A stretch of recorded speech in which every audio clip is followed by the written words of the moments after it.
Sans doute as-tu entendu parler de la mission Artemis, qui a permis à 4 hommes, dont une femme, de faire le tour de la Lune. Mais sais-tu depuis combien de temps l'humanité rêve de ce voyage? Peut-être que tu répondras à Jules Verne, qui en 1865 imagine un voyage dans un projectile lancé par un canon géant. Il écrira 2 livres sur le sujet, dont le premier se sous-titre « Trajet direct en 97 heures et 20 minutes », une prédiction qui s'avérera incroyablement précise, puisque Apollo 11 a mis 76 heures, et on peut encore remonter dans le temps.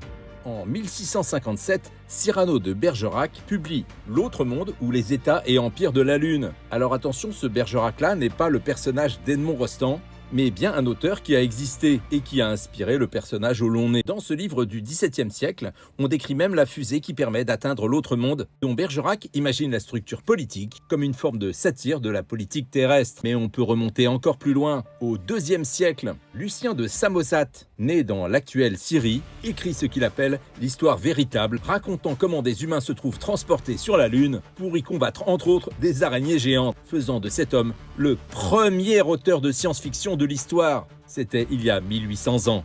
Si toi aussi tu aimes l'aventure spatiale, je t'invite à découvrir ma fusée lunar. C'est une lampe très amusante dont l'ampoule simule le réacteur. Et d'ailleurs, avec l'aide de Stanley Kubrick, je l'ai installée sur la Lune. Et pour faire taire les complotistes, la voici pour de vrai.